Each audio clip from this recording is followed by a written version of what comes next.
ताहिर-रहमान-र-रहीम। अस्सलाम वालेकुम, मैं हूं शकील कुरेजा। आज दो तीन मौज़ूआत के ऊपर बात करेंगे। एक 9 मई का मामला जो है वो इंतहाई अहमियत इख्तियार कर गया है, उससे मुताल्लिका दो खबरें आज की वो दोनों आपके सामने रखेंगे।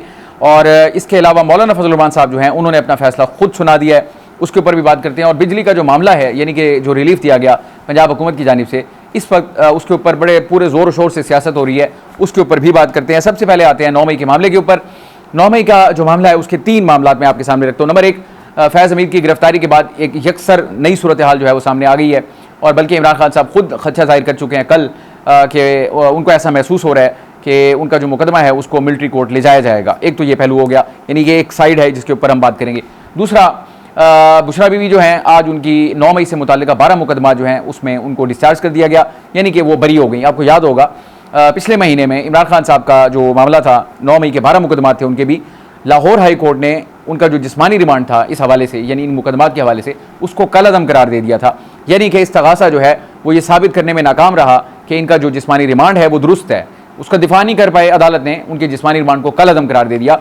यानी अगर इन दो खबरों को देखा जाए, इमरान खान साहब का 9 मई के 12 मुकदमात में जिस्मानी रिमांड कलअदम करार दिया जाना लाहौर हाई कोर्ट से, और आज बुशरा बीबी का यानी इंसदाद दहशतगर्दी अदालत रावलपिंडी जो है वहाँ से 12 मुकदमात में उनको डिस्चार्ज कर दिया जाना, यानी कि वो इससे बरी हैं, इल्ज़ाम जो है उनके पर साबित नहीं हुआ। तो ये दो चीज़ें आपको इंडिकेट कर रही हैं कि पाकिस्तान तहरीक इंसाफ जो है वो अदालती महाज के ऊपर 9 मई जो मामला है उसमें उनको फतोहात मिल रही हैं, उसमें उनको कामयाबी मिल रही है। ये अपनी जगह मौजूद है। और इससे जुड़ी तीसरी जो खबर है वो सुप्रीम कोर्ट के अंदर ज़मानत की 2 दरखास्तें जो हैं वो पहुँच चुकी हैं, और उसके ऊपर अब कुछ ही घंटों की बात है, समाअत होगी। बेंच इंतहाई अहमियत का हामिल है। जस्टिस मंसूर अली शाह साहब जो कि आने वाले चीफ जस्टिस हैं, और पाकिस्तान तहरीक इंसाफ बड़ी पुरुमीद है उनके हवाले से। कुछ ऐसे मामलात फैसले हैं जिसकी वजह से उनको तवक्कुआत वाबस्ता हो गई हैं उनसे, और ऑब्वियसली 25 अक्टूबर के बाद वो चीफ जस्टिस ऑफ पाकिस्तान भी बनेंगे, अगर बीच में कोई दूसरी सूरत हाल ना बनी। यानी कि अगर हुकूमत मखसूस नशिस्तें हासिल करने के बाद 2/3 अक्सरियत हासिल कर लेती है और उसके बाद वो तरमीम ले आती है, जुडिशल रिफॉर्म्स पैकेज जो है उसके तहत, तो काजी फाइज ईसा साहब को यानी कि एक्सटेंशन मिल सकती है। अगर ऐसा ना हुआ तो फिर जस्टिस मंसूर अली शाह साहब जो हैं 26 अक्टूबर से चीफ जस्टिस ऑफ पाकिस्तान बन जाएंगे, और जिनसे पाकिस्तान तहरीक इंसाफ को उम्मीदें वाबस्ता हैं, और इमरान खान साहब इस हवाले से मुतादिद बार बात भी कर चुके हैं। अब अगर इन तीन चीज़ों को मैंने आपको बताया, जैसे ये जो फैज़ हमीद वाला मामला है उसके अगर अंदर देखें, जो कल मैंने आपको बात की थी, मुनीब फ़ारूक ने अपने बड़े बाएतमाद ज़राए के हवाले से दावा किया कि इस्टेब्लिशमेंट के जो उनके ज़राए हैं वो ये दावा कर रहे हैं कि उनके पास इर्रिफ्यूटेबल एविडेंस मौजूद है कि 9 मई के अंदर जो वाक़यात हुए, जो अटैक्स हुए मिलिट्री इंस्टॉलेशन के ऊपर, उसमें जनरल फैज़ हमीद मुलविस थे। अब एक नेक्सस बनाने की कोशिश की जा रही है, जो कि डिबेट का हिस्सा है, जो डिस्कशन हो रही है कि तहरीक इंसाफ और जनरल फैज़ हमीद इनका बाहम आपस में रब्ता भी था।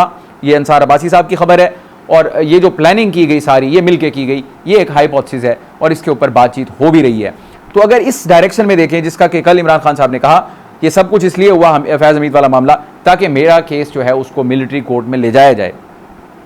ये तो एक साइड है 9 मई की, जो कि बड़ी ख़तरनाक नज़र आती है तहरीक इंसाफ के हवाले से और फैज़ हमीद के हवाले से, बिलखुसूस इमरान खान साहब के हवाले से, क्योंकि जो असल हदफ हैं ऑब्वियसली वो तो इमरान खान साहब की ज़ात है, और तहरीक इंसाफ जो है वो उसके बाद आती है। इमरान खान साहब ही तहरीक इंसाफ है एक्चुअली, लेकिन अगर इमरान खान साहब को काबू किया जाता है, जिसकी कि बज़ाहिर कोशिश नज़र आ रही है, तो फिर ऑब्वियसली इमरान खान के बगैर तो तहरीक इंसाफ कुछ नहीं है। इमरान खान साहब ही तहरीक इंसाफ हैं। तो अगर उनके गिर्द 9 मई के तनाजुर में घेरा तंग होता है तो वो ऑब्वियसली तहरीक इंसाफ के लिए बड़ी मुश्किल सूरत हाल पैदा कर सकता है। ये एक साइड है उसकी। अब अगर दूसरी साइड अदालती देखें, लाहौर हाई कोर्ट का फैसला, यानी कि इमरान खान साहब के 12 मुकदमात 9 मई के हवाले से, वो उनके जिस्मानी रिमांड को कलअदम करार दे दिया। आज रावलपिंडी इंसदाद दहशतगर्दी अदालत ने बुशरा बीबी जो हैं उनको डिस्चार्ज कर दिया 12 मुकदमात में, यानी उनका कोई लेन देन साबित नहीं कर सकी। इस्तगासा जो है, ये जो हमारी पुलिस है या सरकारी वकला हैं, वो इस चीज़ को साबित करने में नाकाम रहे कि इनका उससे कोई ताल्लुक था, लिहाजा उनको भी बरी कर दिया गया। अब जो जमानतों वाला मामला है, ये अहम तरीन नुकता है सुप्रीम कोर्ट के अंदर पहुँचना। वजह यह है कमोबेश 9 मई को गुजरे हुए 15 माह का अरसा गुजर चुका है। इन 15 माह के दौरान जिन 2 लोगों की जमानत की दरख्वास्त सुप्रीम कोर्ट लैंड की और समाअत के लिए मुकर्रर हो गई, बेंच बन चुका, सुबह समाअत होने जा रही है, कुछ ही देर घंटों की बात है। अब वो तमाम मराहिल से गुजर के गए हैं, निचली अदालत, फिर उससे ऊपर वाली, फिर उससे ऊपर वाली, और अब सुप्रीम कोर्ट बिलाखिर वो लैंड कर चुका। समाअत जो होगी, अहम तरीन चीज़ उसमें यह होगी कि मोअज़्ज़िज़ जज साहिबान जो हैं वो इसके ऊपर ऑब्जर्वेशंस क्या देते हैं कि 9 मई जो है एक्चुअली अगर हम बात करें तो वो एक मिथ बन चुका है इस वक्त, और उसमें कुछ पॉलिटिक्स भी ऑब्वियसली हो रही है। गवर्नमेंट जो है वो तो ये चाहेगी ये सब कुछ इनके ऊपर साबित हो ताकि इससे इनको पॉलिटिकली फ़ायदा हो, तो ये अपनी कैंपेन बना रहे हैं कि ये 9 मई वाले हैं, इंतशार वाले हैं। डॉक्टर मुसद्दिक मलिक साहब वफाकी वज़ीर हैं, आज उन्होंने बड़ी लंबी प्रेस कॉन्फ्रेंस की और कमो बेश उनका यही था कि जलाओ घिराओ धरने बदअमनी और बर्बादी, ये सारा इनका एक जमात का ये मुतहाई मकसद है, तो वो ये उन्होंने बयान किया। अब सुप्रीम कोर्ट के अंदर जब ये मामला पहुंचा, यानी कि आप इसको सिर्फ ज़मानत की दरख्वास्त की हद तक न देखें, आप इसको 9 मई के तनाजुर में देखें कि अदालत इसके ऊपर मोअज़्ज़िज़ अदालत जो है वो इसके ऊपर ऑब्जर्वेशन क्या देती है, क्या मामला वहाँ से निकलता है। इस वजह से इसकी अहमियत बहुत ज़्यादा है कि इसका इम्पैक्ट ओवरऑल 9 मई के ऊपर भी आएगा, क्योंकि जब ज़मानत की दरख्वास्त है, 15 माह हो गए, ट्रायल किसी किनारे नहीं लग रहा, तो अब सुप्रीम कोर्ट इसको आखिरी अदालत है, इसके बाद वहाँ से जो भी फैसला होगा उसका जो ओवरऑल पिक्चर है 9 मई के हवाले से, उसके ऊपर एक असर ज़रूर होगा। तो बहरहाल देखेंगे कल सुप्रीम कोर्ट के अंदर जो समाअत होती है वहाँ से क्या निकलता है। ऑब्वियसली वो तहरीक इंसाफ के लिए इंतहाई अहमियत का हामिल होगा, ये तयशुदा फैक्ट है। और 2 मोअज़्ज़िज़ जज साहिबान जो कि बज़ाहिर इंप्रेशन है तहरीक इंसाफ और ऑफ द रिकॉर्ड जो गुफ्तगू होती है, अब तो ये बड़ी बदकिस्मती की बात है कि जज साहिबान के नाम के साथ अगर ये लग जाए कौन किसके साथ है, किसको फेवर कर रहा है, ये मैं इसको बदकिस्मती की बात कहता हूँ कि इंसाफ का ये कत्ल है, ये कत्ल के मुतरादिफ ही है कि अगर मोअज़्ज़िज़ जज साहिबान के ऊपर ये टैग्स लग जाएं कि कौन किसको फेवर करता है, कैसे करता है, वगैरह वगैरह वगैरह, तो ये हमारी इंटरप्रिटेशंस होती हैं। अदालतें तो अपने कानून और आइन के मुताबिक फैसला करेंगी, लेकिन फैसले के बाद जो हशर होता है वो आपके सामने हिस्ट्री मौजूद है। अगरचे उसमें बहुत सारी चीज़ें ऐसी भी हैं जो कॉन्ट्रोवर्शियल बनी, 63A का फैसला था, इस तरह की और बहुत मुतअद्दिद मामला हैं, या अभी रिसेंट जो चल रहा है वो मखसूस नशिस्तों के केस का जो फैसला है वो भी ज़ेर बहस है। फिर इसके अलावा आप आज और भी इस तरह के बहुत सारे फैसले हैं जिनको कोर्ट किया जा सकता है। सो इनको साइड पे रखते हुए अब 9 मई का मामला ब्रॉडर सेंस में सुप्रीम कोर्ट पहुंच चुका है, देखते हैं वहाँ से उसमें से क्या निकलता है। मल्टीलैटरल चीज़ें हैं, कोशिश करते हैं सारे एंगल्स को कवर करने की। अब कल क्या होगा वो आपके सामने इंशाल्लाह ज़रूर रखेंगे।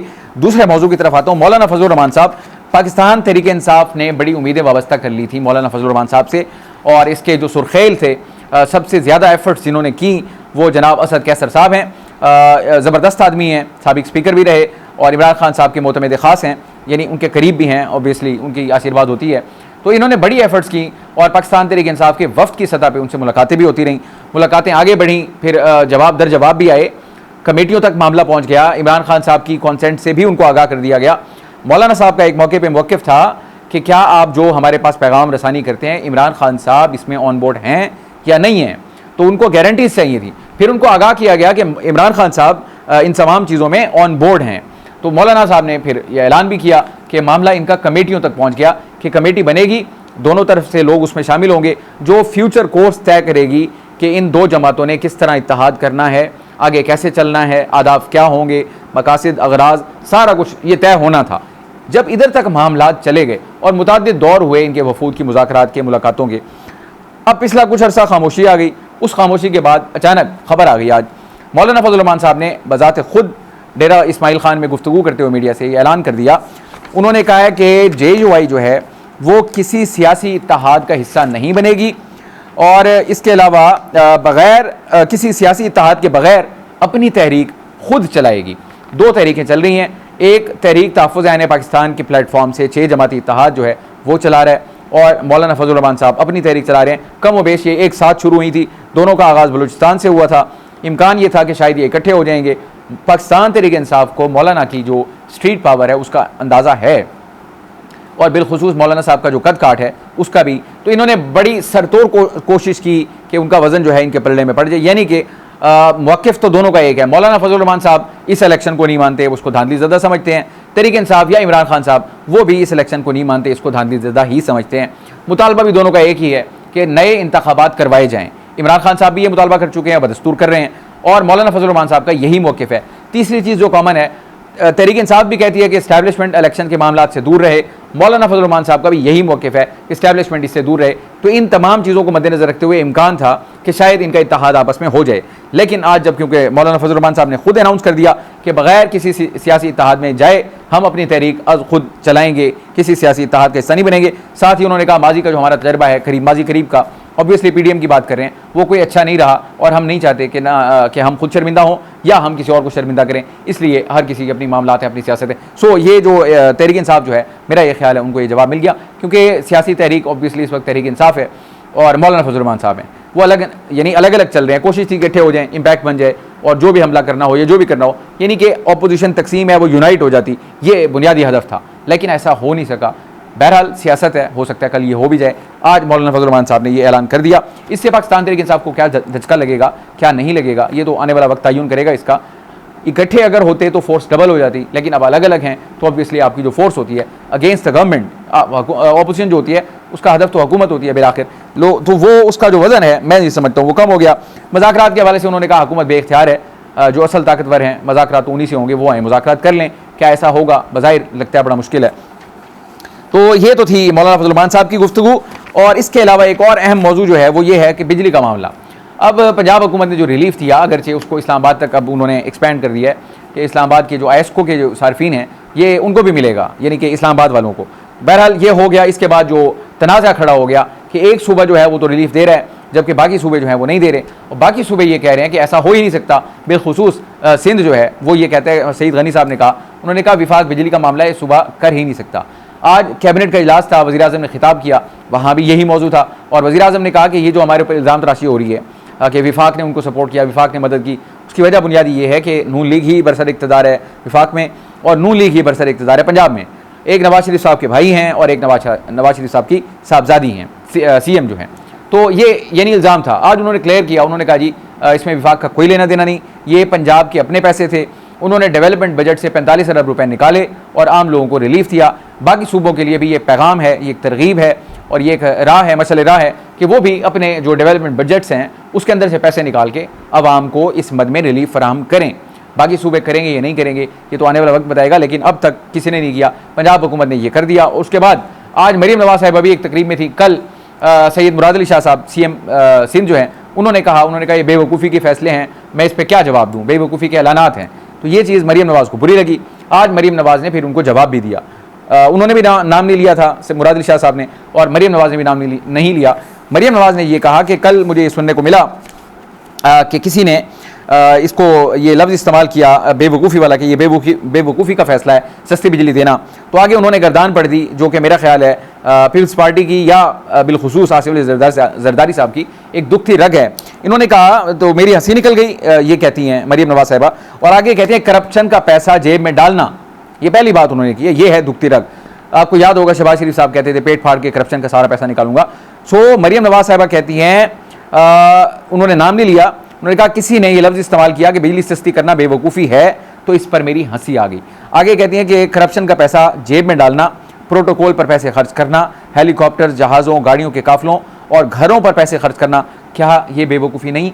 आवाम को रिलीफ देना बेवकूफ़ी है? तो उन्होंने उनको इनडायरेक्टली यानी जवाब दे दिया, जैसे उन्होंने इनडायरेक्ट बात की, इन्होंने जवाब दे दिया। इसी तरह लोअर अब आ जाए जो सईद गनी साहब थे, उन्होंने बात की। इधर से अज़मा बुखारी ने, अज़मा बुखारी वज़ीर इत्तलात हैं पंजाब की, उन्होंने कहा कि उनको अंदाज़ा नहीं था कि सिंध तासुब में इस हद तक जा सकता है पंजाब के साथ। सो ये एक वोलेटाइल सिचुएशन बन गई। तो इसके ऊपर आज प्राइम मिनिस्टर ने कहा कि इसके ऊपर सियासत ना करें, इससे परहेज़ करें, और जो हक़ाइक़ हैं उसको मसख़ ना करें, और जो बाकी सूबे जो हैं वो इसके ऊपर अमल करें और वो भी अपने लोगों को यानी रिलीफ दें।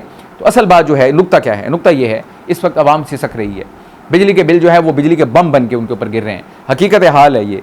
अगर उसके अंदर कोई भी हुकूमत, छोड़ दें कौन शख्सियत बैठी है ऊपर, लोगों को रिलीफ से गर्ज है, अगर कहीं से किसी मद में 2 महीने का सही रिलीफ मिल रहा है, तो मेरा ये ख्याल है कि बाकी सूबों के लिए भी ये एक पैगाम ज़रूर है कि उनको भी अपने लोगों को रिलीफ देना चाहिए। आफ्टर ऑल वो जो लोग हैं वो आपके वोटर हैं। पंजाब के अंदर जो अब इस वक्त हुकूमत बैठी है, उन्होंने यानी वोटर है ना, पब्लिक है, उनको रिलीफ दिया है। सिंध भी दे, इस तरह KP भी दे, जिनके पास जो मामला हैं। हाँ, विफाक को ज़रूर चाहिए सूबों के साथ वो यकसा रवैया इख्तियार करे। बिलखुसूस NFC के मामले के ऊपर KP के पैसे फंसे हुए हैं, वो मिन्नत तरला कर रहे हैं, रिक्वेस्टें कर रहे हैं, बार बार मजबूर हैं। लेकिन विफाक जो है अगर उनको पैसे नहीं देगा तो ऑब्वियसली वो उनके लिए भी बड़े मसाइल होंगे कि वो अपने लोगों को रिलीफ कैसे फराहम करें। बहरहाल ये आज की गुजारिशात थी। आपसे इंशाल्लाह कल मुलाकात होगी। आप हमारी वीडियोज़ को लाइक कर सकते हैं, चैनल को ज़रूर सब्सक्राइब करें, और अपना फीडबैक कमेंट के ज़रिए आप हमारे साथ शेयर कर सकते हैं। इजाज़त दीजिए, अल्लाह हाफ़िज़।